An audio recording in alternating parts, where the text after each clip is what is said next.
You're now listening to the Beats, Rhymes, and Life podcast. You're now rocking with Beats, Rhymes, and Life podcast. You rocking with Beats, Rhymes, and Life podcast where hip hop lives. What it do, what it do? Welcome to Beats, Rhymes, and Life, the podcast, episode 2. I'm your man, Touchdown. Hey, this your girl E-Love coming through your speakers. DjRiChLiFe is on the inside of the building, people. Oh, yeah, and it's a good thing, too, because it's cold as a motherfucker out Yeah, there. it's so cold. Yes, I'm tired of winter, man. I'm telling you. I'm so tired of this weather. Spring, where are you? Spring is supposed to actually start on... Next week, the 20th? No, this weekend. The 20th? That's the weekend? Oh, okay, well, yeah, same thing. I love more daylight, though. For real. I'm loving the more daylight, but losing that hour of sleep is just kicking my ass. Yeah. I ain't gonna lie. I'm still trying to get used to it, man. I was in church asleep. Mm-hmm. So what's good with y'all? What's been going on? Everything good? Yeah. We back up in here, episode 2. Yeah, back in here. Crazy things been happening since the last one we did. Whole lot of shit. We got a whole lot to talk about, a whole lot to cover. Do we ever? Man, oh man. Well, let's not waste no more time, I guess, huh? All right, let's do it. Let's get into it. All right, let's set it off real quick. We're going to set things off with politics as usual. DjRiChLiFe, NRA, they suing the state of Florida to block the state's new gun law. What the business on that, bro? Yeah, man. Look, the National Rifle Association on Friday filed a lawsuit in federal district court over Florida lawmakers' approval of a broad package of gun control and school security measures. As the gun rights group contended the bill violates the Second Amendment of the Constitution, with the provision raising the minimum age to purchase rifles from 18 to 21.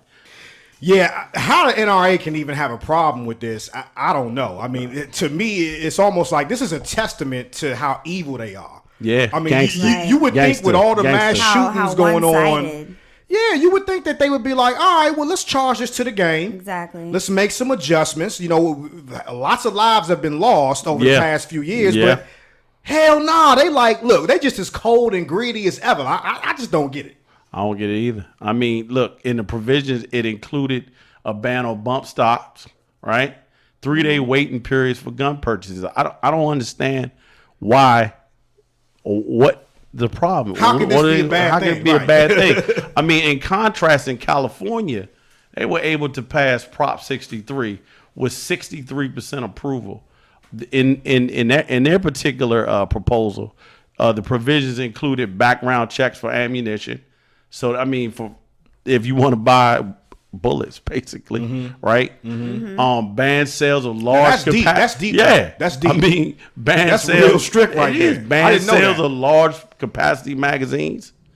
I mean, so you actually have to get a background check to buy bullets. And you see what they're doing with that, though. These are more geared towards high capacity, high caliber assault weapons. Yes, indeed. Which is what's causing the problem.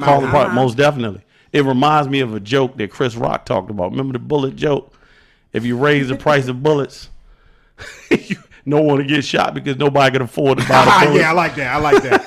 I don't remember that one. I like that joke. One. That joke reminds me of this particular law that passed in California. This shit is on point, dog. I mean, like I said, that happened a long time ago. Yeah.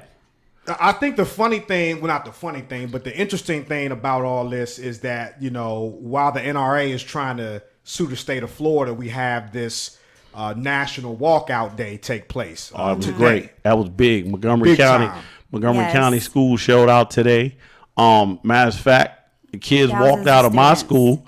We had a sanctioned walkout, I think at 10 a.m. today. Mm-hmm. Kids walked out and they basically went to the stadium and stood in silence for I believe 17 minutes, and then they came back in. But then we also had kids that actually went down to the U.S. Capitol. Shout out to my man Nathaniel Tinbike. He went down there and he gave a speech and he goes to Kennedy. So I got to shout that out. Let's make some noise for Nathaniel. My man, big time. So Montgomery County showed out today, man, and they got Bernie Sanders out there. Mm-hmm. They had all the Schumer, Nancy Pelosi was out there too. So they had all the representatives from the Democratic Party out there, all the advocates out there. So it was big, man. It was huge today. That's what we need. That's what we need, though. We need it worldwide. We need it widespread so everybody can understand that it just doesn't affect us that are older. It affects everybody. And the children are awake. They're listening. They're trying to understand where everything, and they're old enough to make their own decisions. And so we applaud them for that. Yeah, that's big. That was big today. So we'll continue to look at gun control in the future and see what happens in the next Definitely few months. got to keep an eye on that. The other thing I was looking at, I was watching a race, Stacey Dash's run at the 44th congressional seat in California. Now, I remember Stacey Dash from the Clueless movie, and to me, she's clueless. Thank you. I mean, politically, she's clueless. She's clearly I feel like clueless. she's looking for a whole lot. She's looking for attention. Let's just call it what it is. She's whack as shit. Yeah, I mean, so she is whack, man. I can't stand her. And to think I used to have a crush on her back then, dog. What guy coming up didn't have a crush on Stacey Dash? It kind of hurts to see her say dumb shit even now. Unfortunately, like, she's you look so officially. good, what do you do? It's crazy. Well, when you look at her, you're just like, I remember you as being this. We grew up watching you, and then we're seeing all this stupidity and this ignorance, and we're like, where did it go? Like, where did your mind go? It was always there, E. We just didn't know it. Yeah, playing herself in Clueless. She was playing herself. But I'm wondering when was the turn? Like, because she couldn't have been like this all along. And her cousin is motherfucking Dame Dash, man. Yeah, I know. Hello. How does this happen? I know. I don't understand. I really don't. Where did the dashes go wrong? I don't understand. I'm trying to figure it out with her, man. I mean, I don't know. She woke up one morning and like decided like I'm going to be a Republican. I'm going to. It seemed like it really started in the beginning of Trump's campaign. Yeah, I think I remember her. That's when she kind of started coming out a little bit more about her viewpoints. Especially what has to do with race. Right. Or maybe, you know what? No, I think it might have been during the police shootings. One of those police shooting incidents. I think she went on Fox as a talking head or something, and she started kind of spouting out a lot of ignorant, crazy stuff having to do with the black community. In some instances, kind of warranting being shot by police. Oh yeah. It was something to that effect. And you know what I mean? Yeah, that was crazy. And then it just went out. It just snowballed just out of control after that. But here's the thing about that. She feels like she has a voice now. She feels like she has a voice. She did vote for Hillary Clinton, though. We're not going to allow her to have no voice. No, I know. Absolutely not. We shut it down. It's not going to happen. Once she filed paperwork to actually run, the 44th district, the people of the 44th district actually contacted Asia Brown, Mayor Asia Brown. So wait. They reached out to her? They reached out to her. Yes. I thought she just voluntarily said, They reached out to her and they said, Stacey Dash is running. We think that you should run against her. Right. Her shot might be short-lived. If Compton Mayor Asia Brown, if she, I think she's filing paperwork to actually run, if I'm not mistaken. But if she runs, then it's over for Dash. But check this out, though. The person in the seat already is a Mexican American. All right. Yeah. So check this out. The 44th district is made up of Compton, Watts. Nanette Barragan is her name. Nanette Barragan. Is that how you pronounce it? That is Nanette Barragan. Yeah. It is Nanette. You phonetically figured that out? Yes, Representative Nanette Barragan. I like that. You're doing your due diligence now. I like that shit. But so in this 44th district, we have Compton, Watts, San Pedro, and North Long Beach. Yes. Now, you ain't got to be a geography expert to understand that.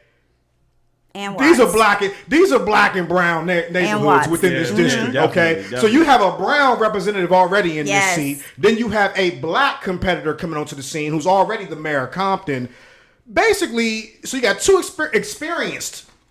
Let me throw in there experienced candidates. One a mayor, one already in the seat. One a Mexican American, one a black American. Both representing their communities to the fullest, pretty much.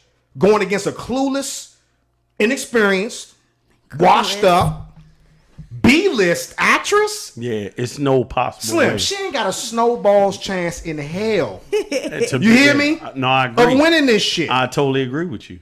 I mean, especially when you listen to that particular that interview she did with Ari Melber on MSNBC.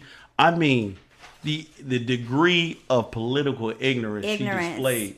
At the end of the interview, he caught her in a trap. Did you see it? Yeah, I did see it. Oh, how you do that? What do you do? So at the end of the interview, where the conservative actress, so they call her, turned congressional candidate, discussed her campaign, Melba asked her, Miss Dash, are you a clueless person or a legally blonde person? Her answer, and I quote, "Of course, I'm a clueless person." Yeah, she did say that. That She is said true. that, don't she? She She did said say it that on TV, and Yeah, given she how did. easily, Yeah, she did say that. easily she answered the question, she walked right into his trap, and she could really, can she really manage to win the congressional race? If you fall into, if you display that type of ignorance, you have to be quicker. You got to be quicker than that. Yeah, and then And not quick enough. You gotta be quicker than that. But she was asked about gun control measures in California, and she said, "I support the Bill of Rights." And it goes deeper than gun laws. So I guess she's saying that I guess the solution is not to pass any kind of gun laws. That answer don't even make no sense. I don't even understand that. I don't understand, but that's what she said. I believe I support the Bill of Rights. Hey, I don't man. get what that is. And then she was asked about Obamacare. Should it be repealed? Of course, she said yes. I mean, he asks her, well, what happens to people without, when they lose their insurance? She's like, would there be another solution? Obamacare doesn't work. And then he's like, well, what's the other solution? And she's like, well, I'm going to listen and have dialogue and come up with a solution. Wow. And then he's like, Wow. well, he was like, so you won't tell us what the solution is? And then she said, no. I mean, so basically no substance, no kind of plan. She's an idiot. Yeah, exactly. Did you know She's a fucking idiot, Did you man. know that she used to be a Fox contributor? Yeah. All right, so she was a Fox contributor They fired her, though. of course, until 2016, following her remarks about Obama. Right. So She did get fired about that. She did a segment, and she said, "I really didn't feel any passion for him. I could give a shit. Excuse me," and he could care less. You don't have to excuse But yourself. But she did vote for Obama, right? I believe Did she she? voted. I think she did vote for Obama. Yeah. But she voted for Obama in the first election. Oh, okay. And then on the Okay. second one, she voted for And then this Romney. time, For Romney, this okay. time she Yeah. voted for Hillary. So she did vote for him. So she voted Democrat, but now she's running But as a she's Republican. I don't get it. She's confused. She ass backwards, man. I mean, I'm done with her, man. I don't even want to talk about her no more. So we gonna move on. Oh, we forgot to mention Joel's, man. What's up with Joel Santana? He ran. Oh He yeah, ran. Fucking gun in He the ran, airport. that and he was had, funny. but he ran because he had pills on him. Oh, He had I thought oxy. I thought it was a gun. They found a gun, but he ran because he had pills on him. Oh, I can see that. Okay, yeah. And then he turned himself in. But I can see him And running they- for the gun. yeah, as they well. for the said- gun too, because he's a convicted felon, so you can't have a He gun. was trying to come through TSA. So Well, they said the law in New Jersey is you can go through TSA, the checkpoint, with the gun, but it's got to be in the hard carry-on case. Oh, okay. So he just had the pistol He in just the bag. had it. But Just then, like but, that, but he laying didn't there. want to have, The double gun and the drugs. Yeah, But he that makes eventually, sense. but That's now, a but now double you're whammy. getting charged with running. That's a double whammy though. That's like that would have been Now a you're double getting whammy. charged But a with lawyer evading can police. a lawyer can finesse that. Yeah. He Yeah. can finesse that. Yeah. I think so. But that's wild. Joel's, I shout out to Dipset. Shout out to all Dipset. Cam and Jim Jones and Freaky Zeke, all that. But Yeah, I Joel's think- boy, But didn't he get like a donkey of the day for that? he did. Rightfully He so. got donkey of the day for that. Should Rightfully have. so. He He should should have, boy. You've been in this game for too long to be fucking doing some stupid stuff like that, yeah, man. yeah, most definitely. All right, we gonna move on. So up next, we got Word on the Curb. We got a whole lot of morning Hey, drama now. going down in the DMV last week. E-Love, what the lick read, E-Love? Okay, so everybody who, of course, listens to the radio, even if you haven't listened to the radio, if you have social media or anything like that, you have listened to the Fam. The Fam is 93.9 WKYS. Shout out to the Fam, but everybody has heard what happened with Danny in the morning show, correct? So this Yes, past week, yes, there was most heavy drama indeed. on the radio waves between DC's WKYS, the Fam host, Danny Starr, Quicksilver, and DJ 59. After Starr was ambushed by her co-host after they invited a woman she denied a babysitting job on the show. Starr, of course, felt attacked, and of course I would too if I got ambushed by my co-host who I thought was my family. For sure. For Uh-huh, sure. And for the Explain. record, we Sure, would for never sure. do that to you. Yeah, Aw, no, we thank So definitely you would know. never do that. We'll never do that to you. So the reason that she was so passionate about what happened was she explained, and not to put, of course, her business out, but she was definitely forced to based on her reaction. Of course, she explained that her father cheated on her with her mother, with the babysitter, and also that her husband, her ex-husband, had cheated on her. So, just to put it bluntly, if that were me, I would do the same thing. Because I don't want a model. The first thing out of the woman's mouth when she was interviewed by the radio station was, yeah, well, I'm an actress and I'm a model. First thing out of her mouth. Yeah, so you're an opportunist. She didn't want the third situation to happen. No, she didn't want that. But she hey, look, the girl ain't stupid though. Hey. The girl ain't stupid. Can you blame her? Hey, yeah. Look at what she been through. Yeah, as if it weren't messy enough, Star went on both of her co-hosts claiming that they ambushed her on live TV. Rightfully so. Mm-hmm. But then they turn around and they say it was a prank. Was it a bit that went bad? Was it a prank? Did Danny Starr know? I don't think the world will ever know, what really happened. That bit that went bad. I would agree with that. And a few people that work on the show behind the scenes got fired because of what happened. The producer. Mm-hmm. And the thing about that is, so here's my take on this whole shit. I don't listen to radio. So me neither anymore. Check it out. So it was a bit. You know about bits. Of course, of course. Especially you and I, we work in radio. Yes. So a bit is, to me, it's a bit that just went left. You know what I mean?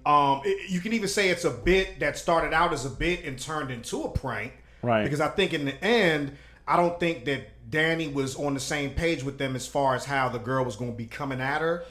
And, if you listen to the interview, you hear Quick and 5'9" in the back instigating the shit. Right. Oh, you big mad. Or you big mad. If somebody instigated, antagonized me like that, I would flip out too. Yeah, that's bait. That couldn't have been part of the bit right there. That's definitely bait. It definitely went all the way left. But it went left because her co-host, her family didn't have her back.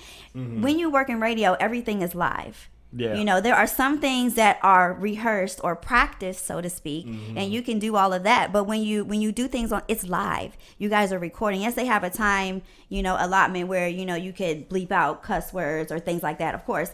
But, when you're on live TV, you have to be quicker. You have to maintain a certain tone and a certain, attitude. And that did not happen. And that's why it went left. Right. Because they didn't have her back.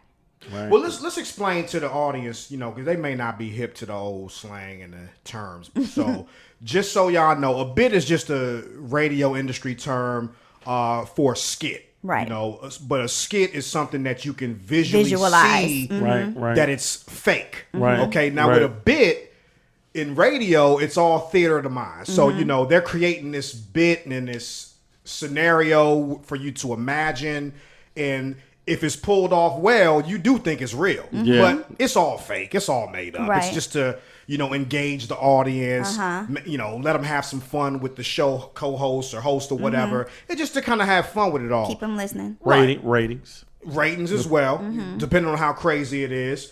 But to be clear, these things are completely fake. So I think with that said, I heard you mentioned the producer. Unfortunately, the producer got fired. They actually came out with a statement saying that, yes, everything was fake. Even the nanny supposedly calling or reaching out to Danny for the job, all the shit was fake. Oh, so everything was fake. Wow. So they just got a girl to come in and say they got a girl to come in, play the role, which I believe Danny was in on that part. I think she was in on everything up until I think the girl starting to kind of personally attack her more so. You know what I'm saying? Like kind of egging her on to me, she was using combative words. Like, she was using words like fight. In other words, she was using fucking fighting words. You know what I'm saying? Right. To get Danny riled up. Right. And I think that's when it started to go left. Because then you have, like you were saying, Quick and them instigating in the back. So, of course, as this is going on, Danny's probably going to feel like, well, hold up. This ain't this ain't going the way we planned it to. Yeah, you know, it's going sideways. When they should have pumped the brakes all the way. They should have just pumped the brakes. Well, you know, I don't really. It's too late for me. It's way too late. For me, I late. think that the prank is a cop out. To be honest, yes, there have been statements from people saying that it was fake, it was a prank, and Danny was in on it. I don't believe. I don't believe that. To be honest, I believe that they brought that happened. That she asked for help with a babysitter because she needs help. The girl reached out. Danny said that she never even responded to her based on her looks. Oh no, I believe all that is fake. I believe even the part about the nanny reaching out. I believe it's fake. I can believe that. I don't believe that, to be honest. I can believe it. I can, but I just don't. Considering what happened, I don't believe. Is there confirmation that it's fake? No, but I would say this based on my experience. I've done bits right in the studio where we're acting like we're outside talking to real people, and I'm actually talking to the goddamn weather girl who works right there with us. But we're doing a bit like. But there was crowd control though. There was crowd control. Well, that comes from the host. That comes from the host. So that's where Quick in 5'9", and that's why they dropped the ball. That's why his wife checked him. The wife calling was fake too. I don't believe that was fake too. I believe that was fake too. No, there was cussing and everything like that on live. You could record that. They recorded that. They recorded that during a break because the wife is in on it too. She was in on a whole bit. That's elaborate. Very That's elaborate. radio. Very elaborate. I don't believe That's it. elaborate. What? You know, Kathy Hughes made a statement as well, and she said that it was a prank gone bad. And after a full investigation, she learned that the incident, was a prank, and none of their talent were adequately informed to prep effectively for the show, and executed this prank on Danny Starr. They pranked on her. So I don't believe that it was that she knew. She may have known some, but I think that they had some type of secrecy going on that they were going to dump on her. I agree with that, and I think that's why I said in the beginning. I think that she was in it and involved and on the same page with them up to a certain point. I don't believe that they would deliberately do that, put her in harm's way and deliberately out her like that. I just believe that that she didn't know about it. Well, look at the Lil Mo situation. They did Lil Mo dirty. Yeah. They did Lil Mo real dirty. Matter of fact, Lil Mo chimed in on that. What'd she say? She was like, yeah. Let me see. I'm about to pull this up for y'all right now. Y'all talking about this ain't fake. All that shit fake. Except for the part where they started ganging up on Danny. Well, especially on International Women's Day, I think that the whole idea was crazy. It was poorly executed, and it was a fucking bad idea. It was ongoing. It was fuming for 2 days straight, just on and on and on. And I don't want to go on Quick. Quick is very popular around here as a DJ. He's got a large following. I think he's actually one of the better DJs, not just in the area, but on the East Coast. Right. I used to work for Radio One. Yeah, I mean, I can't speak to their character, but what I can say. Again, that shit was poorly executed, and it was a bad idea. Yeah, yeah. But this is what Lil Mo had to say, because remember, they carried Lil Mo like that, too. And it wasn't pretty, man, but Lil Mo said she chimed in via Twitter, and I guess somebody mentioned if Danny Starr doesn't come back, I'd actually prefer if they bring Lil Mo back so 5'9" could go back to DJing. They be carrying 5'9". I know, I see. But so Lil Mo responded saying, quote, "I'll never go back. I'm glad their true colors were shown. What I went through was way worse. We used to drive from Philly every day and had to deal with all that shit. God bless anyone that has to deal with an ambush like that. Shit is not cool. Imagine the stuff you don't see or hear and have to keep silent." That's true. So Kathy Hughes coming in the 11th hour. That's just trying to clean it up. That's what I mean. But she, because that happened, she had to make a statement. Like she was forced to. Of course, no doubt. I wouldn't think that she wouldn't. She's but the leader of the troops. She got to come out and say something. You're the founder, so I mean, you have to issue some type of apology to back Danny up, if nobody else. Have to. Let me ask y'all this before we move on, though. Where does the fam go from here? Can they recover from this, y'all think, or where do they go from here? What's going on now? Who's on the show? They're out this week. They are. Yeah, it's Deja Perez. Deja Perez, Angie Conan. I did listen today, and I did notice new voices. Yeah, so they're done for. They haven't been there all week. They have been They suspended. got suspended. Okay. Are they going to be let back at school? They'll be back next Monday. We have to talk to their parents to see if we can let them back. She's stupid, huh? Brought old Conan back to DC. Yes. You know, Conan from DC, man. I know. He at 92Q now. Yeah, I know. Conan's from DC, but then when they brought Angie back, I was like, okay. I like this. I also like Danny, though, because I remember her from 99.5, and I really love that morning show as well. So I really like Danny, and I hope she pulls through. Yeah. So what y'all think, though? I mean, do you think that the show can survive this, or do you think that this might be the beginning of the end? I think this might be the beginning of a transition. The end, not so much. There's definitely going to be some transitions being made. They're definitely going to bring. I don't know if Quick is going to come back in the morning anymore. I don't know. We'll see. I don't think so. Definitely some transition, some revamping of some contracts going on. Well, this is a evolving situation. We're going to definitely keep an eye on this as well. Man, oh man. That was crazy. Next up, the bat. We about to have one of our queens of hip hop immortalized in a biopic coming to Netflix. Actually, this month. Roxanne. Tell us more about that, E-Love. Roxanne. So, March 23rd, if everybody has Netflix, please tune in and watch this. Roxanne. It's about a young lady in hip-hop. Nia Long plays her mom.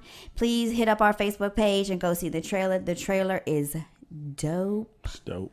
All right. So anybody who actually knows the song, of course we do, it's definitely something that you want to definitely familiarize yourself with. Even though we know who she is, young lady in hip hop coming up very young, we don't know her backstory.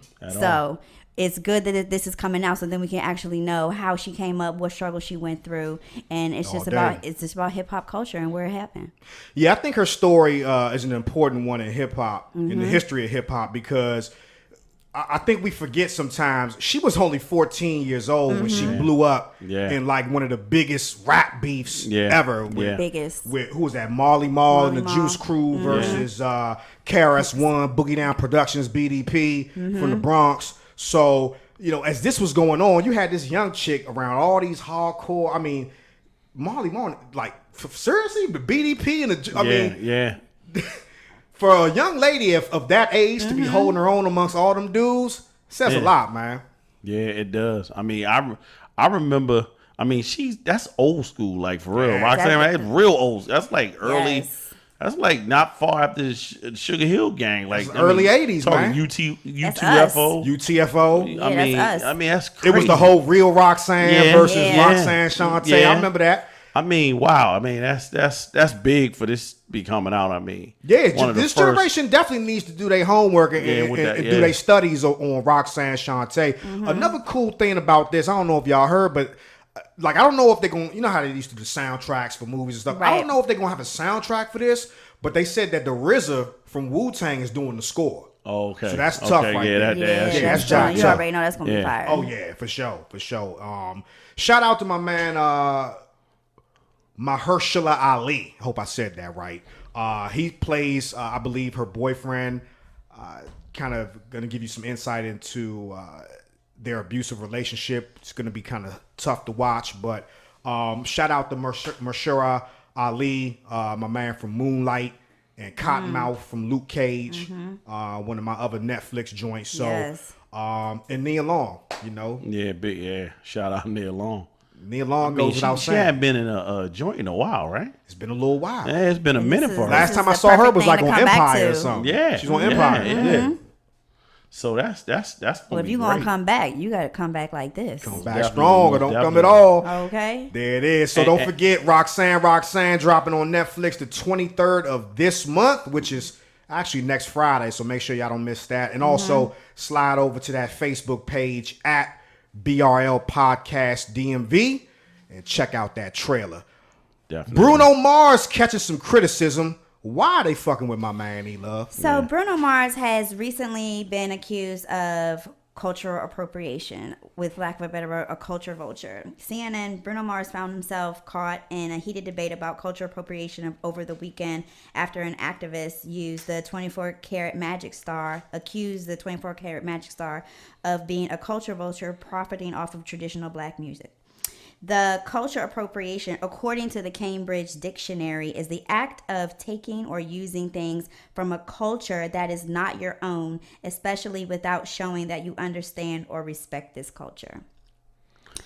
Now, I don't know if you guys, know Bruno Mars he's not black, he's not white. Right. He's neither, but he grew up with this music. He Yeah. grew up listening to Prince. He grew up listening to this culture. His mother is Filipina and his father is Puerto Rican and Jewish.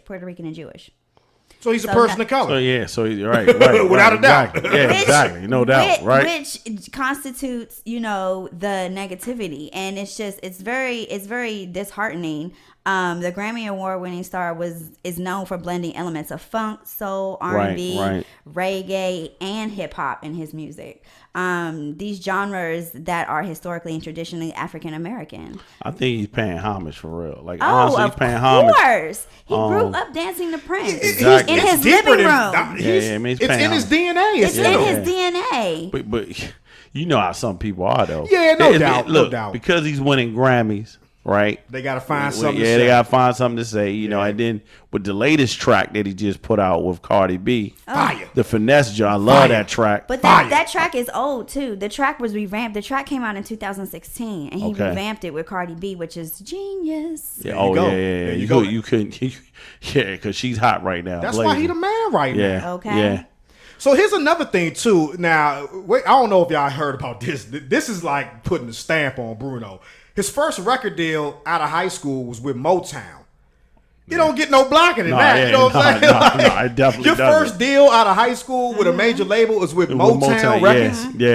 Yeah. I mean, come on. That's why I said, what he's doing, it's already in his DNA. He's not Definitely. trying to do anything Oh, no, that's no, outside of absolutely himself. not. He's doing what he know how to do. And he's doing a damn good job at it. Yeah.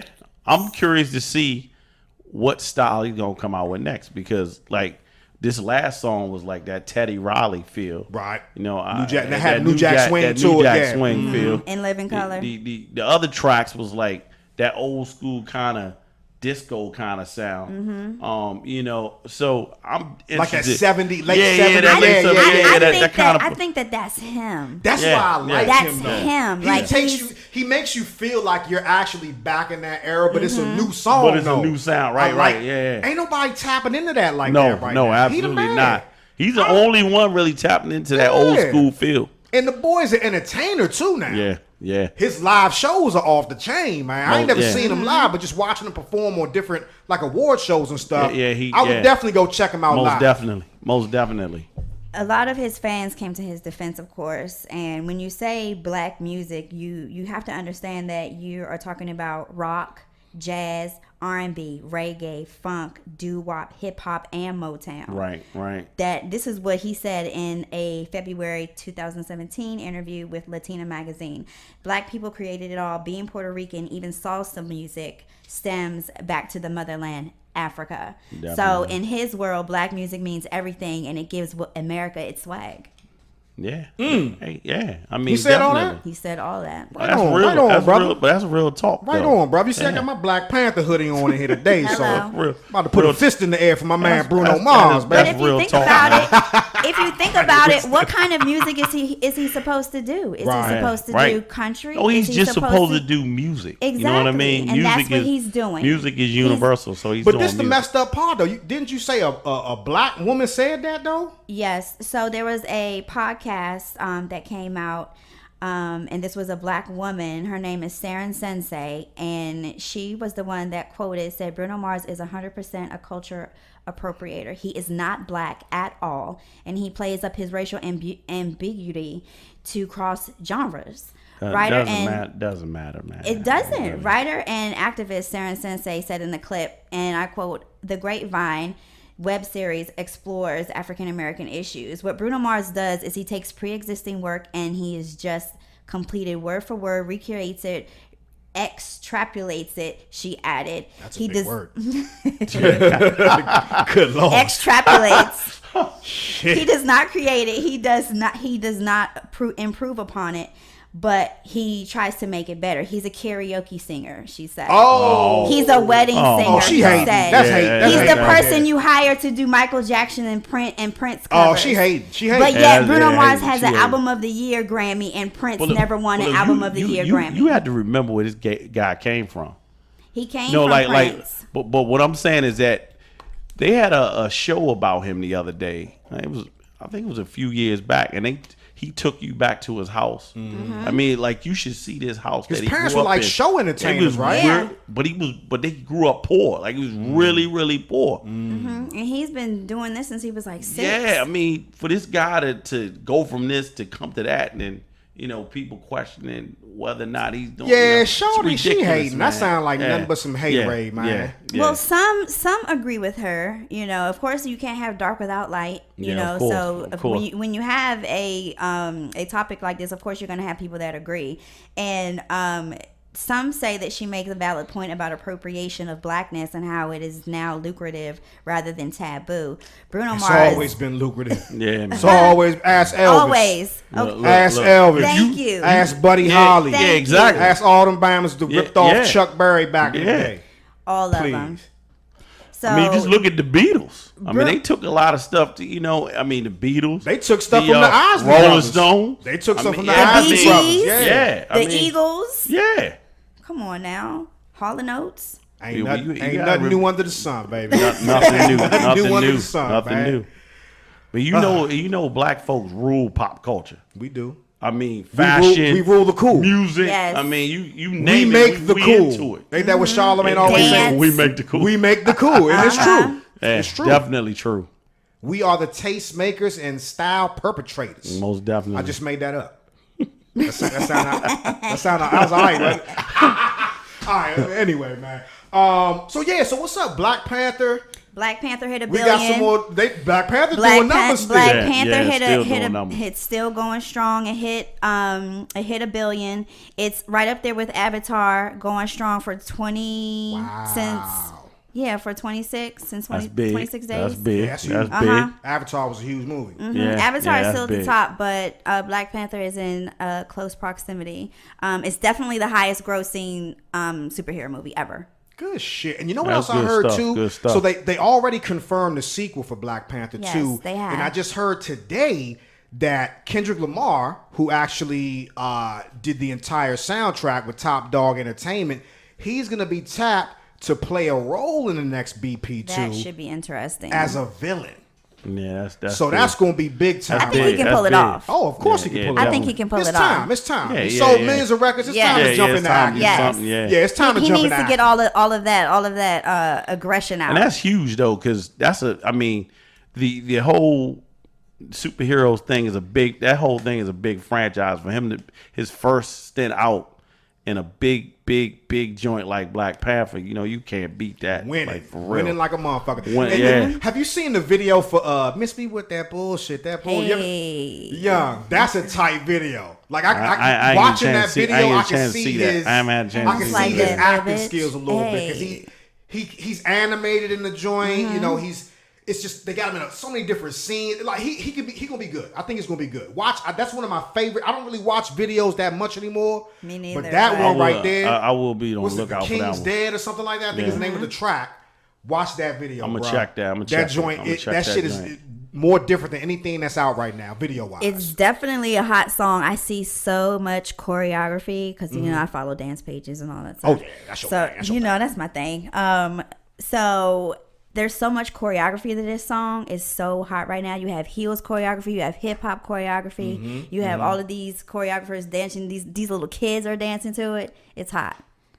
I gotta check this. Good look, man. Also, what about Wrinkle in Time? Wrinkle in Time was making some noise this weekend too in the box office. They kind of up there neck and neck with Black Panther as far as Yeah, we have box office numbers. We have 2 African American directors in the box office right now at the top. Big you know, time. shout out Love to that. Wrinkle Love in it. Time. Love that, man. I'm Gotta gonna love go that see right it this there. weekend. Ava DuVernay. So we'll see. We'll see how it is. It's definitely close with Black Panther, but Black Panther beat them on their opening weekend. But that's okay because that's Black Panther. That's okay. So they get a pass. It's still all black It's excellence. still black. Yeah. So we love that. We can't help but love that. Most definitely. So moving on to, I guess, a little bit more of a somber topic.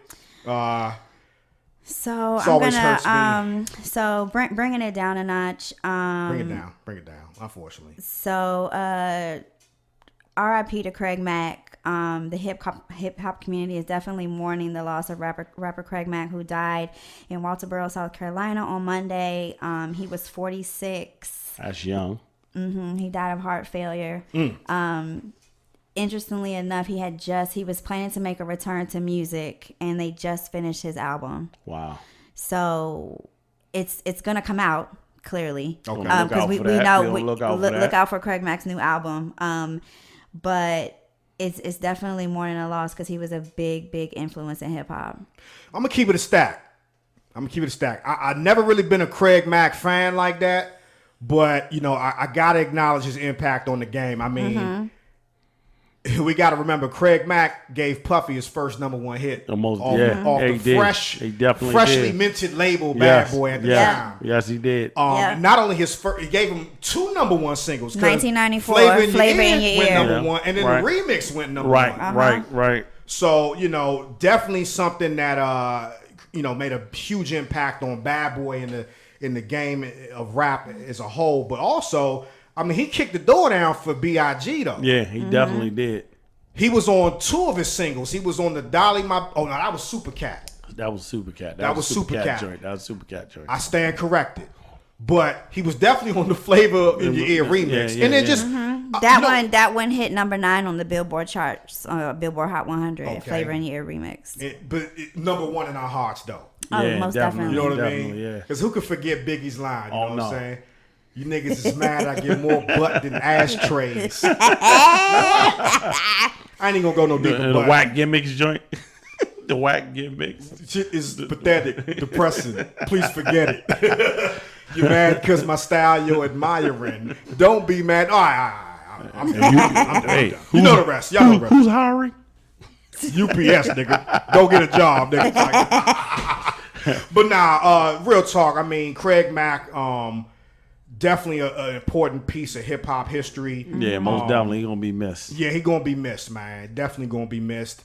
And also, you can't talk about Mac without talking about B.I. B.I.G. Yeah, of course. We just celebrated the 21 year. I don't even want to say anniversary, March 9th. But yeah, the 21 years since he passed, since he was murdered. Still haven't found out who the culprit is, and we definitely still. That's very unfortunate too. I mean, I wish they would have brought someone to justice by now. But this is what I was going to say. I was going to say this. You know what I always remember? Like, whenever I think about that era of Bad Boy, I always get that picture in my mind, that label promo poster, the McDonald's joint. Oh yeah, the Big Mac thing. Yeah, the Big Mac. That's ingrained in my mind. Yeah. But it was just such a good time in rap. Yes. It was kind of like at that time the transition was going from the West Coast back to the East Coast. Yeah. And we had a Bama that we could be proud of. I mean, Craig Mack, good stuff, but when Biggie hit. Yeah, when Biggie hit, no doubt. That was it. No, that East Coast, we were back East Coast on his back, man. He threw the whole coast East Coast on his back. He did, definitely did. And took us to a whole new level. I mean, we haven't heard a rapper like that since I'm listening to his shit last weekend, just to, like, man, taking me back. I love Big is my favorite rapper, you know what I'm saying? And his lyricism, it's unmatched. You can't fuck with him. You can't help but rap alone. You can't help but be in your car like Kendrick can't carry Jay-Z's crates of records. Absolutely not. He can't do it. No. And I mean, not only that, but the charisma, the style, the sense of humor, the wit in the rhymes. It's one thing to be funny, just the storytelling. The storytelling. I mean, he was the whole package, man. Yeah, most definitely. The premonitions. A lot of premonitions in hip hop. The game. I mean, I feel like Biggie kind of raised me. You know what I'm saying? Okay. Like, he raised us all. Yeah, I mean, unfortunately, I had this guy over here help out with that. But I mean, between them, my sister, Big, we got a lot of game from Big. Yeah. You know what I mean? Yeah. I mean, I know everybody remembers what they were doing when you heard the news come through. I mean, I was on my way to the store. Yeah. When I heard the news about him passing, him getting killed, I was like, wow. Yeah. I mean, shed a tear on that one, man. That was my favorite rapper. Me too. Bar none. I mean, me too. I was at a track meet. I was in high school. That was our senior year in high school. Yeah. So that shit hit us 97. hard. Yeah, we lost Pop and Big in the same year, right? In the same year. But I was up in never Boston. I was running track at the time. We had to meet the Nationals at Boston. I remember I was warming up for my event, and somebody I ain't even know and shit. I had my headphones on. I'm vibing out. Somebody I ain't even know was like, "Yo, they killed Biggie." I thought he was lying. I'm like, "Get the fuck out." Yeah. You nigga, you lying. I'm getting ready for my race and all that. It wasn't until the race was over, we on the bus back down here. And then you heard all the situation. news, all the news started coming through, and It was crazy. everybody's whispering, and then you heard it on the radio. Nuts. Not big, young. Yeah, I mean, so soon after Pac, And the saddest part to me is if you listen to that Life After Death, Joe. Yeah, he telling was. you. Oh, that man was. Yeah. He leveled up on that jump. Yeah. He was doing nothing but leveling up. Yeah. So I mean, it's unfortunate that he got killed at his peak. We didn't really get a chance to hear his, we didn't get a chance to his hear best how stuff. he would have been. Yeah. But still, even the stuff he left us, man. Yeah, it's a classic. Classic. Classic. Can't touch it, man. Nope.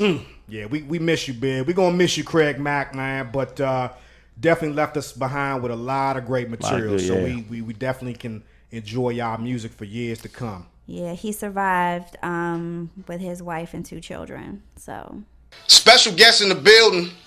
I'm reporting to you live from Blueprint Studios. My man right here sitting next to me, though, this man been doing this thing in the DMV on the production tip for years now. On the humble, he's produced tracks for some of the hottest rappers in the area. If you don't know, best believe we about to get you hip. Don't even worry about it. I'd like to welcome to Beats, Rhymes, and Life, producer AyeDatsP. What's up with you, homie? What's good with you, bro? Chilling, man. Chilling. It's been a little while, man. Been a little while. It's been a long time. Yeah, it's been a long time. What's good with you, though? Nothing. Just struggling, trying to stay afloat. Nah, you doing big. You doing it big. Don't even front on this joint, brother.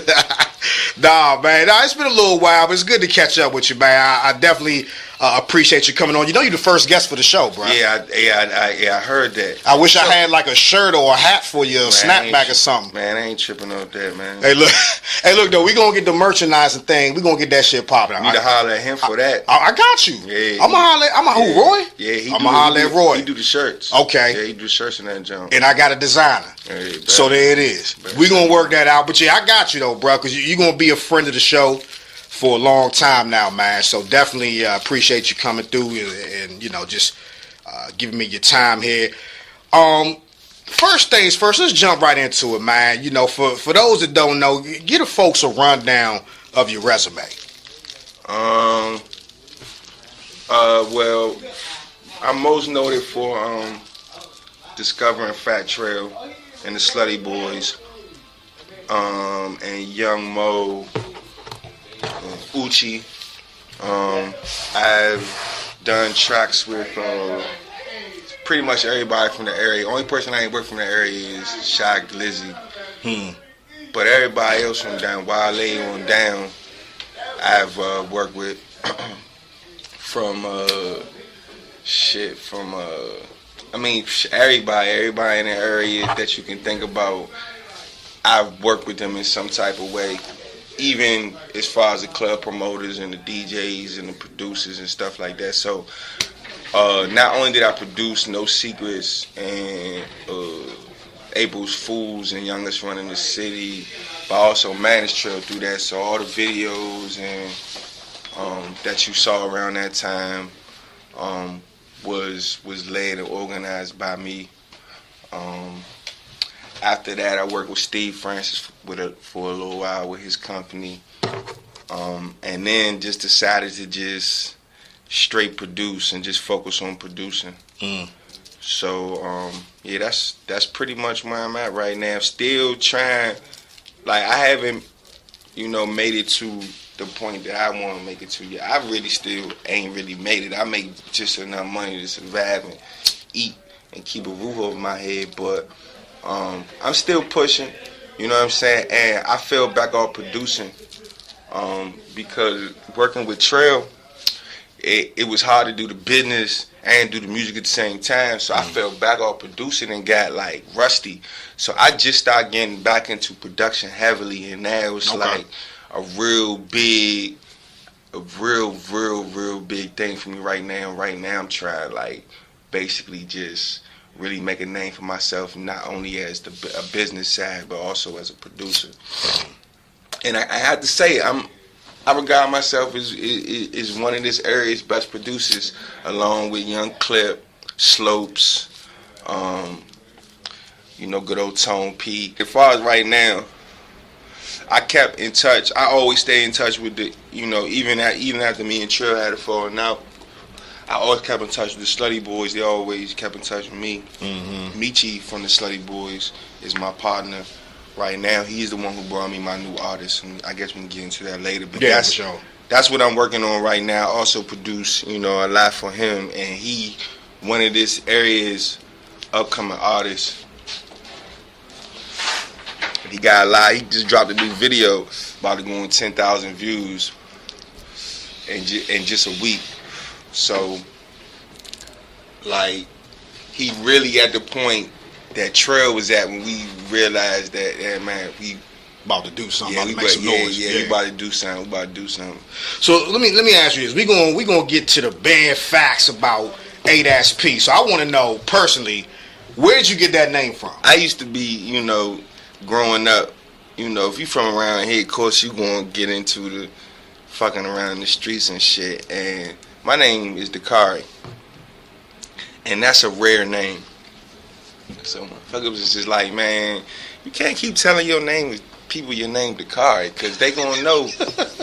They gonna know exactly who the fuck you are. Yeah, it's like you just don't make no sense. Right. You got to put a little mystery on it or something. So then people start calling me D, but I saw this movie called American Psycho.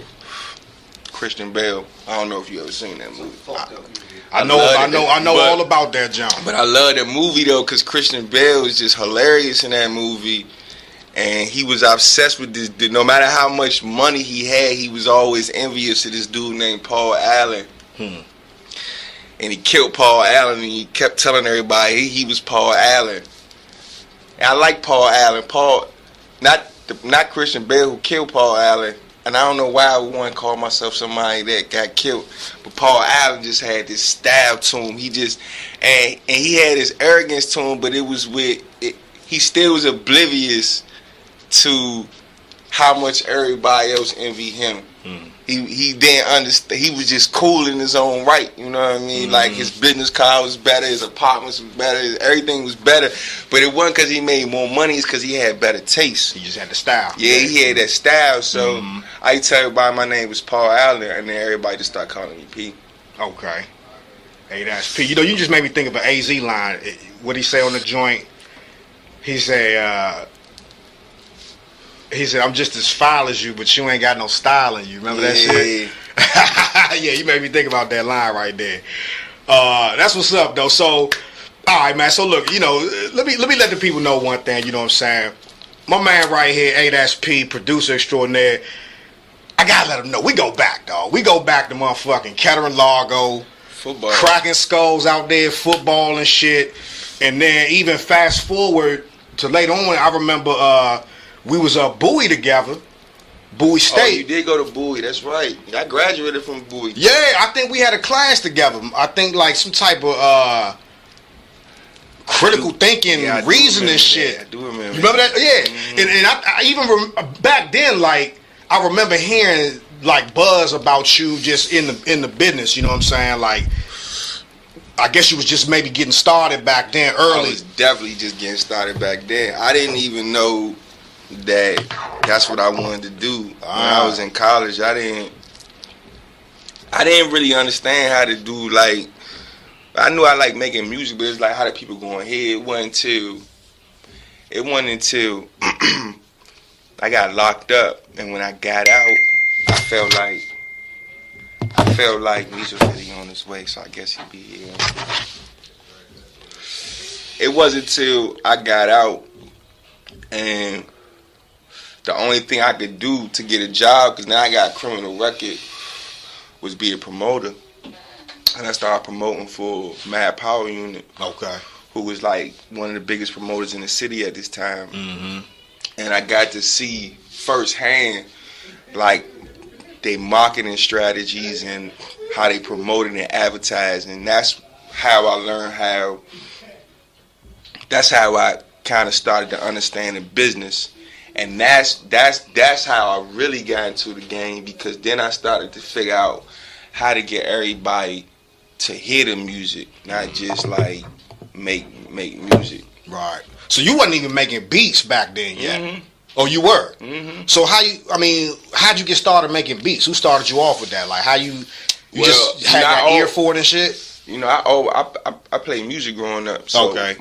I wanted to learn the drums. I remember I had some neighbors and they played every instrument. I mean, was you living in Largo? Nah, I was living in Mitchellville, close to the Landover side, though, right off of MLK. So I was close to Largo, but not exactly Largo, more like Bowie. Okay. And I had some neighbors, and my neighbor got a drum set for Christmas, and I was like, damn. I knew right then and there I wanted some drums, so I begged my mother, and she got me some drum lessons, and I stuck with it. So you nice with them joints? Yeah, I eventually got a drum set, played in the jazz band, played in the marching band. Damn. And I played in the wind ensemble. And once I played in the wind ensemble, I had to learn the xylophones. Mm-hmm. And once I learned the xylophones, I had to learn the scales, and I had to learn notes. Now, I don't know how to read notes now, but from learning to play the xylophones, I learned just the theory of the piano and chords and notes and stuff like that, and scales and what notes went with what notes and what went with what. Then I played in go-go bands. Okay. But I had a friend who was into hip-hop. Now, mind you, this is like 1995. Okay. Nobody in good this year. area That's a good year for rap. is not. It's a good year for rap, but this area, niggas ain't listening to the rap. I'm listening to Wu-Tang, right, Nas, Biggie, Jay-Z. Everybody even still listening to Go-Go, right, Tupac, or Scarface. Yeah. That's it. Yeah, That's it. You know, so, but I had a friend who only listened to like New York hip hop, and he was a real ass nigga. And I started really getting into like Wu-Tang and Nas and JC. It just became like, because I wasn't into, of course I listened to Snoop Dogg and LL Cool J back in the day and NWA, but I wasn't, real hip hop fan. Okay. But once I heard, I think it was Glaciers of Ice. And it was like the Purple Tape from Raycon came out. Cuban Links, built for Cuban Links, and that joint, Purple Tape, that joint blew me away. And so I started making beats based off like, that perspective, because that was what was popping right there anyway. Like then I fell in love with New York and fell in love with hip hop, so I started making beats from that perspective, and I just fell in love with hip hop. And me falling in love with hip hop led me to like really get into like the youngins, because I knew that the youngins, that's what hip hop was. So, but the hip hop started changing. Like by the time I got out, 50 Cent was the shit, but also T.I. was the shit. Ross was coming out. Jeezy had just came out. So now it's a shift in the whole game. And now I gotta learn how to produce in the southern aspect. And I never felt like how I'm 39 years old. A lot of people don't like the new age of hip hop. I never felt like that, because I always felt like if it's a whole bunch of people that's liking this shit, then it's hot. Period. Point blank. Period. If art is meant to entertain, if I make a painting and it amazes everybody, I don't give a fuck if these couple people right here don't understand it. That's on you. The burden is on you. Yeah. The burden is on you to understand why it's changing, what's the beauty in it, and what is it about it that's making everybody like it, You know what I mean? So I start, I have to learn and readjust myself every couple years because the game changes. And I ain't about to be that mad, bitter dude like Joe Budden type nigga. yeah, like man, that shit's stupid, man. These mumble rappers and all that. Yeah, it's just like, yo, Jadakiss can't do what Lil Uzi can do. Lil Uzi can't do what Jadakiss can do. It is what it is. It's a beauty and all that shit. It was a beauty in Lil B. Most people don't know this, but like the Slutty Boys introduction into the game was the Wonton Soup song. That joint did numbers. I'm talking about it did numbers when we just put the MP3 out. That's that. I got that from Lil B. People in DC didn't even know. They thought that was the Slutty Boys song. Nah, that was Lil B song, and I knew that song was hot. He like one of the first real mumble rappers. People want to say Gucci Man, but that's one of the motherfuckers to say dumb shit for no reason. I am a bird now. And it's still, but it had an art to it, and it had an art. It had an art to it. It's just like Jean-Michel Basquiat. It's like I realized how hard his paintings was when I tried to do one. I tried to do a Jean-Michel Basquiat painting. That joint was some bullshit, and I was just like. Because you can't try to do that. But he can though. Because that's his talent. that's the magic to it. But a lot of people would look at it and call it primitive art. And they call it because it's not traditional art. It's like his own interpretation of whatever the fuck it is. But it looked like kid shit to some people. But then go try to do that shit and see if somebody gonna buy your paint for $100 million. They not. That's the beauty of it. That's not gonna happen. Yeah. So let me ask you this: who are some of the OG producers in the game? Because I know you were a student of the game. Who are some of the OG producers that you look up to that inspired you? What era? Whatever era, our era. You know what I'm saying? We about the same age, so it's gonna be the same people. I think producers wise. First off, I would say from my generation, because I got producers. My all-time favorite producers. A tie between Quincy Jones and Bob Marley. Okay. And then after that, it'll be Stevie Wonder, Isaac Hayes, Barry White. And you hear that out there, people? This man is giving you the oldies, man. Giving you the OG legends right here. Not no Dre, even though we love Dre. You know, we fuck with Dre. We fuck with I was about to get Kanye. I was about to get onto Dre. But we talking about the real musical. Ain't nothing like that Barry White. That motherfucking Love Unlimited orchestra, man. Man, that was an orchestra. That was a fucking band for that ass, dog. That he had an orchestra and like, my bad. Keep and going, they ain't even really have sheet music. I don't think for real. They was just jamming. No bullshit. But still, he was like, nah, I need the strings to do this. I need the bass to do this. I need to like that's a producer for your motherfucking ass on Isaac Hayes and Barry White. For sure. On Barry White. But then as far as like, I would say first off, the first producer to really do that motherfucker was Teddy Riley and Herbie Lovebug. Y'all know who Herbie Lovebug is. Herbie Lovebug, the producer for Salt and Pepper, Kid and Play, Sweet Tea. You know, then you got Dr. Dre. Whoever the producers was for Public Enemy. The Bomb Squad.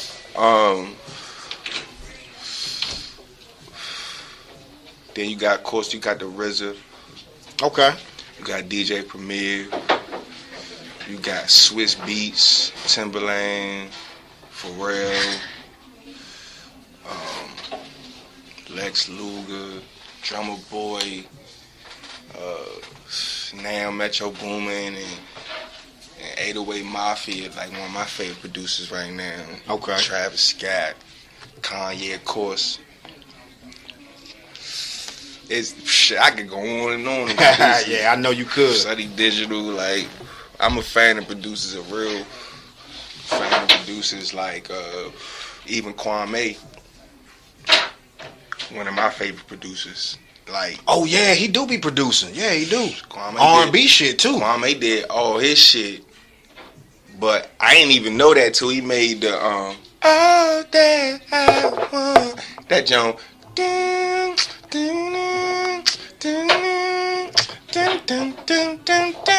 Oh, the tweet jump. the J Electronica joint. Nah, you know the tweet joint. Yeah. The turn off the light joint. Yeah. I know what you're talking. Oh, damn, he did that joint? Yeah. That's a tight little beat right there. Mate. Okay. Yeah. Ew, like nice in the motherfucker. Yeah, he nice. All the producers on Reasonable Doubt, I can't remember all their names and shit. But who we got? We got Clark Kent. We got Ski Clark Beats. Kent, Primo. Definitely. What's the dude who did the Millie beat? Bangladesh. Okay. Yeah. Them motherfuckers. That's solid right there. Them motherfuckers was hot. Now you put out a song a while back. I saw this, and I remember that. Yeah, I had to fuck with you on this joint, but not really though, because I wanted to talk to you about the fact that this song. And for those that don't know, the song is called "Dope Boy." You could definitely check that out online. YouTube, all the little social media joints. But in this song, you were actually doing the rapping though. So yeah, like I had one day, I had like I had just was like made this beat, and I liked the beat so much, I rapped to it. I wasn't trying to be no rapper or nothing. But hold on though, did you ever at any point start out like I want to be a rapper, or did you always know? That's how I started making beats for real. Okay. Because we had a little rap group, and I was the only one that could make that was like, we had no beats, so I was like, all right, well, I just make the motherfuckers. Okay. That was when I was young, but by the time I had met like Trail, I was already like decided that ain't no sense in me trying to be no rapper. Like that ain't my real passion. I don't have a real passion for, and I don't like fame. Okay. I hate it. Like I want to be successful. I don't like people knowing who I am. I can't really, do nothing in peace, because everybody always know who you are. So I can't just go nowhere and just be just like, not that people always coming up to me, bother me, they do sometimes, but because I ain't even really that famous, but I am kind of locally, like I done been in live videos, but I don't really have no desire to be famous. So being a rapper, like I can make beats for 12 hours, but I can't write rhymes for 12 hours. I can dig that. So you've been mentioned Trail. You mentioned him a couple times. How did you ultimately link up with him? How did y'all connect? I had moved. He had just moved to Maryland when he was like 15 or 16 years old, and he lived in the building next to me, and they was trying to make me listen to their raps, and I wasn't trying to hear that shit, but the little youngin' rap so good, I was like, damn. Yeah. I was blown away. You seen it early. 15, yeah. Okay. 15. So I had started working with, Trail was making music together till, from 15 on till he was like 21, 22 when he put out like Youngest Running the City and April Fools. So we had been working for like 7 years already. By the time that stuff came out, he did his first songs with me and E, Basshead E, who was the white boy who recorded everything. So yeah, you also mentioned, you managed them for a little while. You kind of fell back off the production to take care of that for him. So a little difference, I guess, some differences between y'all. I say, was that more so on the business end? I mean, what? It was like, it was all on the bit. Nah, it was on everything. I mean, Trail like is a person who do what he want to do, and me, I'm a person who I'm a real overbearing person, and I think that was part of it. He want to just do what he want to do, but another part of it is that he had a misunderstanding about the business. But I also was new, and I don't think breaking it down to him like I should have been breaking it down to him, and there was a lot of misunderstandings, and now everybody know that P ain't never do nothing wrong business-wise.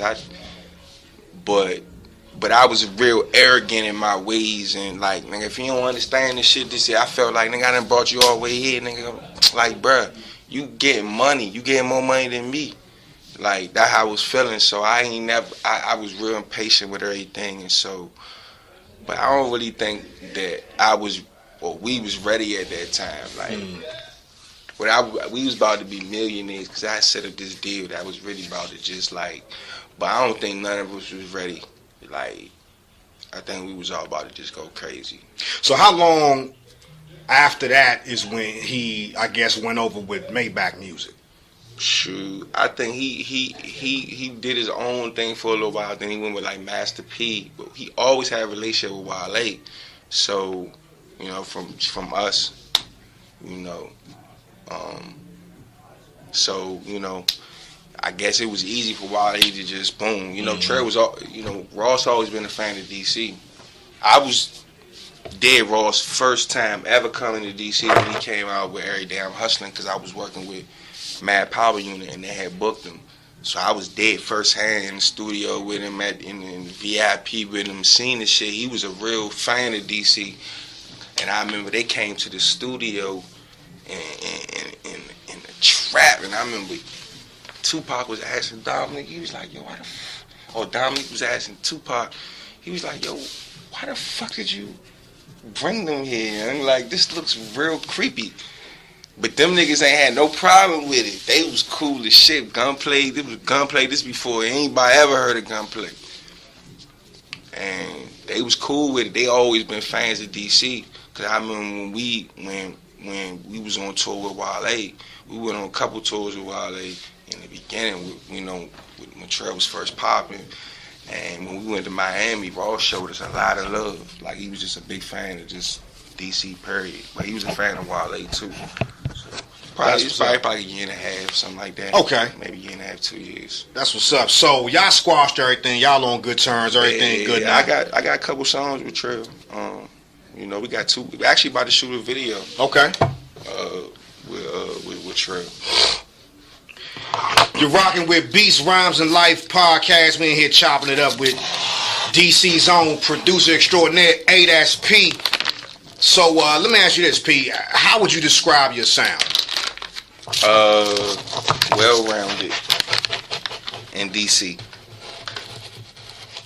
It's like right now it's trap, but it's my own version of trap. I like trap. Trap is like what motivates me the most.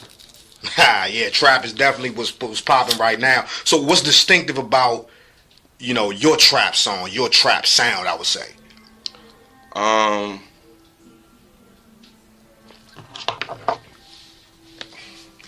I would say I sample and I still use a lot of rules from the original hip hop.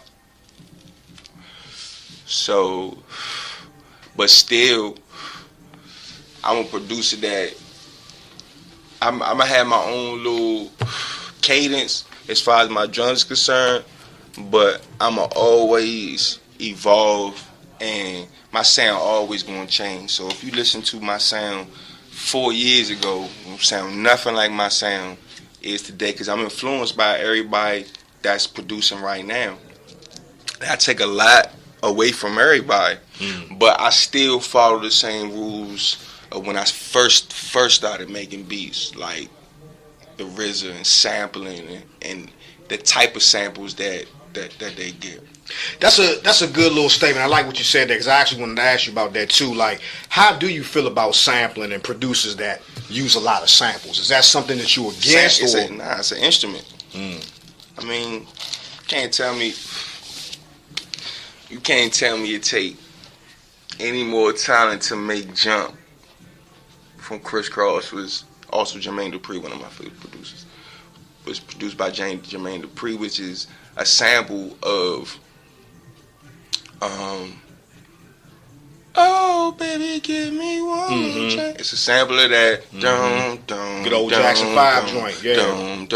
He took the part he just took looped that, it, yeah. Looped that, but then he put Ohio Funky Worm in the joint. He put the little hollow to put them two things together and had them Jones cranking. It's an art. It's an art. They did that a lot back in the day. Producers back in the day, I find they definitely mix songs together. Because you gotta understand, like, black people made it sound good. Ain't have nothing, no money to be get trumpets and drums and stuff like that. You had to, yeah. So all they had was a record player. So they had to make songs out of just a whole bunch of just like just like collage. You know what I mean? Like just a whole bunch of stuff together and just make it. It's art. It's still art. That's what the culture all about. I mean, you know what I'm saying? Making something out of nothing, creating something out of very little. You know what I'm saying? And making that shit crank. We mix down no secrets in the kitchen. There it is. There it is. So let me ask you this now. Now, what's your favorite piece of equipment? Do you have a favorite piece of equipment? Computer.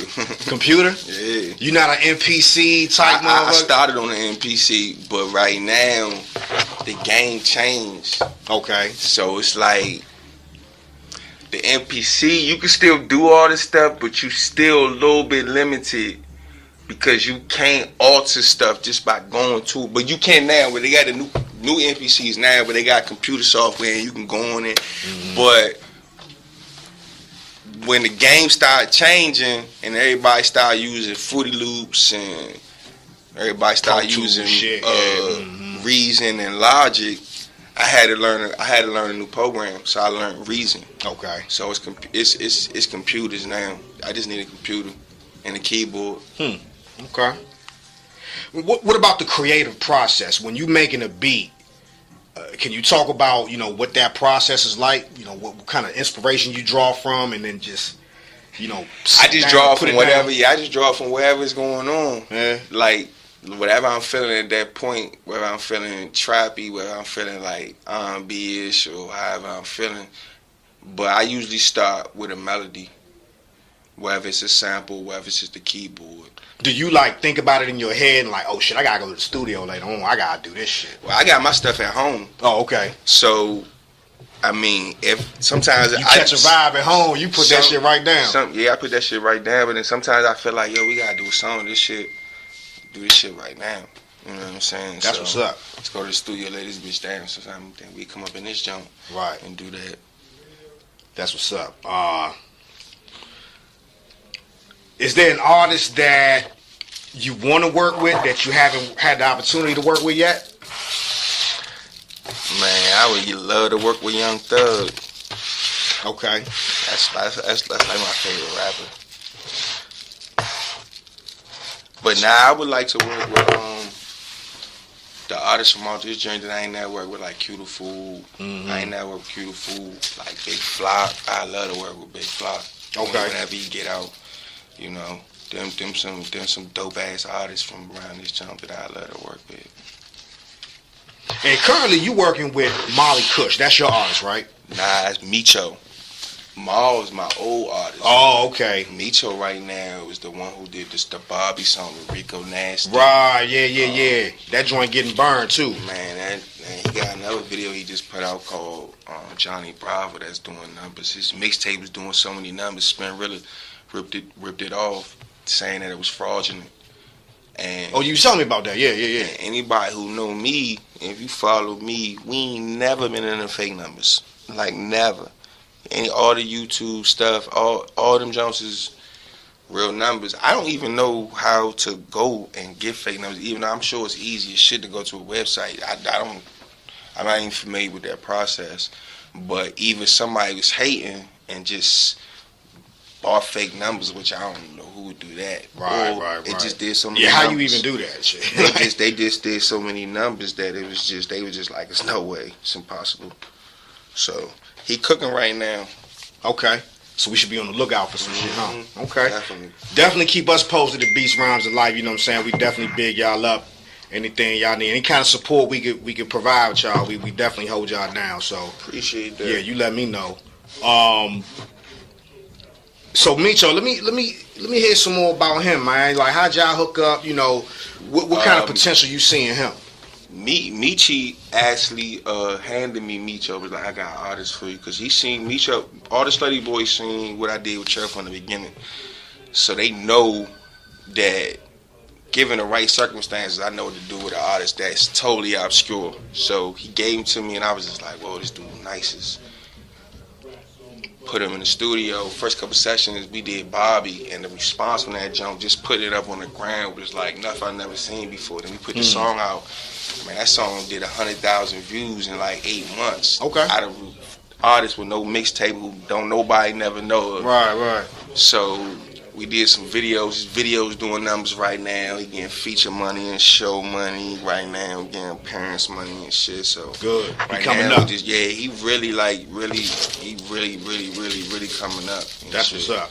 So yeah, so for the youngest interested in getting into music production and having a career in that like you have, give them some keys to the game. You know what I'm saying? Hit them to some jewelry that can help them in their journey. And Man, shit. study the best, practice. Look at YouTube tutorials. And YouTube for real? Yeah, man. That's how I learn. That's where it's at now. That's how I learn how to play a lot of stuff. If you don't know something, YouTube, you can learn. tell Man, it you all, can learn man. how to do anything on that. Yeah, that is true though. That is true. Tell it all, That is man. true. So I it's didn't like- know it was for more so production type shit, Anything. but yeah, okay. Anything. But really study the greats and know where your talent really is. Like, don't think you hotter than you are. But don't think you're not as good as you are. You gotta really know how hot you really are. Because without that, then you just delusional. You need to be able to put yourself, like, let's say if I play my beat before a 808 Mafia beat, and then put an 808 Mafia beat, I need to be able to know who beat is better, realistically, and how much better, and why is it better. If I was to let 100 people in this room right now, what would them 100 people say was the best beat? Okay. That's the only thing that fucking matter. Don't nothing else matter. It's what the people say. Just be the most vicious. Make sure your shit vicious. Hey, before we let y'all go, man, P, drop your social media information, man. So if people want to holler at you for music or whatever. AP. AyeDatsP. That's AyeDatsP. That's on Instagram and that's on Twitter. My Facebook. I lost my Facebook password a long time ago, so I don't know how I get on there. So it's a profile up there on Facebook. I just want to say, I'm going to let y'all go. I know y'all got to go ahead and rock out, but I appreciate you, brother. Man. Thanks for taking the time. No problem, brother. Shout out to the homie AyeDatsP, man. Hey, he had a nice little list of his favorite producers there, man. What you think? Yeah, nah. All top class producers in my book. I mean, the ones he named, Beats, Pharrell, Teddy Timberland. Nigga went back to Teddy Ray, Riley. Went to Teddy Riley. I love Teddy That Riley. was nice right there. I love Teddy. That was nice. I mean, Teddy Riley is more like my era. You know what Right, I mean? That New right. Jack Swing. Yeah. You know, I mean, 5MC, you looking at Heavy D, did a lot of production work. He with mentioned Heavy some D, of the OGs Rex and too. Effect. Barry White. Yeah, he did. Yeah, he did mention Barry That was White. pretty. He took it back to the 70s on your ass yeah, too. he most definitely did that. But that brings the question to me. It makes me think about it. Like, what would be our top 5? I mean, I got some guys in mind. I mean, before I jump into mine, what's yours? Mine? DjRiChLiFe. What you got, DjRiChLiFe? So I love all these guys, so I can't really go like Disclaimer. But Disclaimer. I'm gonna tell you why I like these guys. Like, I had to say Dr. Dre. Okay. Dr. Dre, just that whole Death Row Definitely. movement, the whole thing with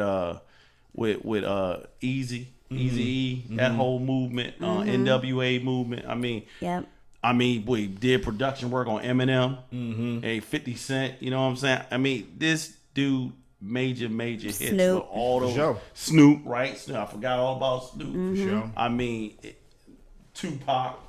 Q. I mean, you name him, he did production work on him. So Yep. I gotta have high esteem for Dr. Dre. All right. Timberland. Okay. I mean, definitely Timberland. I mean, work with Jay-Z. I mean, work with Missy. I mean, we can go on with that one. Aaliyah, correct, Nelly right? Furtado. I mean, Pharrell. One I love Republic. Pharrell. One Republic. Yeah, Pharrell. Oh, you went to the Pharrell. Okay. I love Pharrell. Okay. I mean, he did a lot of production with Swiss Beats, that whole Rough Yeah, Riders movement. definitely. And my man Yeezy. Okay. I love Kanye. That's solid. My honorable mention, I gotta say 40. Okay. With Drake. Okay. I mean, and Scott Storch. Scott Storch had a lot of blazes. blazing hits as well. So Motherfucking Scott Storch is a musician. You Yeah, ever seen him Yes. on Instagram Yes, playing the playing piano? piano. Yeah, he's Sick. tight. I'm That definitely boy's sick gonna- with it, man. Scott Yeah, Storch. yeah. You can see his talent. You can Yeah, see why he got most so many definitely. hits under his belt. Yes. Man. What about you, E-Love? What you got cracking? Who's in your top 5? Right, so I have a few similarities with DjRiChLiFe over here. Oh, you so, dropping Rich Life list? Yeah, so I'm so if I'm giving from 5, well, I have a few honorable mentions myself. So I mean, Save the honorable mentions for last. I'm gonna say I'm gonna definitely have to agree with Timbaland, Yeah. Okay. Swiss Beats, Yeah. Diddy. Yeah, but you gotta remember Diddy had the hitmen, so But Diddy is the overseer. yeah, Nothing gets cleared until he Nothing. has a listen first. Yeah, when you talk and then about- he'll go in and add Yes. shit Yeah, to that's make true. your shit like 20 times better. So Let me put my Diddy spill on Yeah, here. no, that's a good joke. Take that. yeah, he Right. would add that, take that. Sure. That was the favorite shit right there. Take that. And take everybody said, take that. Hey, I mean, look, that's his trademark. You know what I mean? Definitely, I don't know if you guys know this, but Pimp C. Yeah. Give it up for Chad Butler. I'm Hello. glad you mentioned him. Hello. Pimp C, yeah. I told you I was just listening to the Rap Yes. Radar joint with Bun B. Bun B said on the Humble, Pimp C was one of the dopest producers in hip hop, and nobody knew it until he was dead. Yes. The Bama used to sing. He used to play instruments, make the music on the track. I mean, he did it all. I didn't He even did know it all. that. Yeah, I didn't Pimp even C know was that. I wasn't Pimp even C aware was of that. mean with it, man. So I think I'm going more than 5 when I say Pete Rock, Marley Marl, of course. Yeah. Honorable mentions. Did I say Dr. Dre? Of course, the newer ones: Metro Boomin, Yeah. DJ Mustard, Most definitely. DJ Khaled, Yeah. and of course, The Dream. Dream is Oh, dope. yeah, right. Yeah, Dream does- is dope. Yeah, the Dream He's a is dope producer. Yeah. So I gave y'all more than 5, but it's Damn, okay. E-Love came with it. She came strong with her 5, boy. Damn, I mean, it was more than 5. But yeah, regardless, you really came strong with it. I'm like rethinking my shit now. I'm gonna give you the real. So my joint at number 5, I got Primo, DJ Premier. Okay. He's one of my favorites. I think he's got the second best drum kicks in the business. You'll see who has the first best when I get to number 1. Okay. But definitely Primo, Gangstar. Y'all know the drill. If you don't, do your homework. One of the dopest producers ever from Brooklyn, New York. Actually from Houston, Texas, but started representing Brooklyn with Gangstar. Number 4, I'm going to go with Pharrell. Yeah. Pharrell's a mastermind. He's done it all. Yeah, man. Yeah, he's Neptunes. Nerd. like big hits, man. Pop, NARD. R&B, Everything. rap. Everything, He give man. you whatever you want. Yeah. Funk. Funk. He get. Oh yeah, I forgot about that joint with That Dash, is it what's the name? Justin of that? Timberlake. No. Which The other one? the I know what you're talking about. the dudes with the Yeah, funny yeah. Daft Punk. Daft Daft Punk. That was a big Yes. song. He Daft did Punk. 2 big songs with them. yeah, Like Get that. Lucky. Yeah. Yeah, good stuff, y'all. That's why I got y'all here backing me up. So number 3, Timberland. Definitely. That's my number. I think 3. we all had him. Mm-hmm. Yeah, you gotta throw Tim in there, man. Tim- I mean, he's Tim, discovered yeah. so many people. Yeah, He's done yeah. beats for so many people, and them shit's crazy. I think he was ahead of his time with the double time kicks. Remember how he used to have it with Aaliyah? Used to have those songs a Yes. lot. Shit, Like shit, 1 in a million. One He's of those on songs. Empire. Dirty right? Doing Side. all the shit for Empire. Can y'all He does. really All the feel production He work for does. Empire. He does. Yeah.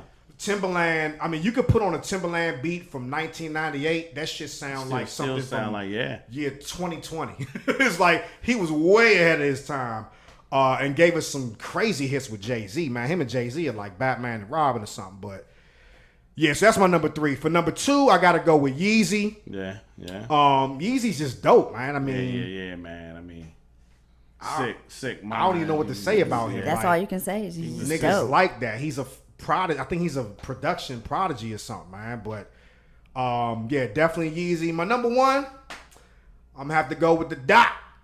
Oh yeah. D.R.E. Yeah. We all had He's him got the too. best drums in the business. Oh, no doubt. His drums No are doubt. this. You can always tell can a always Dre tell. beat with the drums and the bass line or the high synths. The high. The West I was Coast getting shit. ready to say You the know what I'm high saying? sense. Yeah. But he actually was the first one to start doing that. He Yeah. kind of created that sound as a West Coast sound. Yeah. But then his drums are just, oh man, his drums just phenomenal, man. I don't know where he gets his drums from, but probably be having live bands coming if to you think about record it live or something, if, man. If you think about it, man, he touched so many platinum albums. You gotta think, man. 50 Cent, the 2 albums. You talking about 20 million? Yep. You talking about Pac and his joint went platinum. Snoop, his joint went Yeah. platinum. The Game shit went platinum. Eminem shit went triple, double platinum. quadruple. I mean the amount of records that he's been involved with that went. For the amount of time, too, Yeah, dog. We're yeah, talking about since the late 70s, Yeah, man.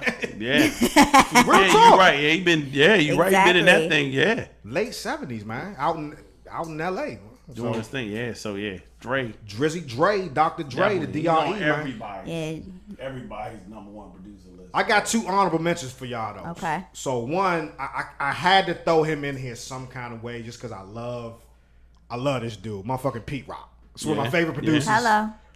I just used to love Pete Rock and CL Smooth.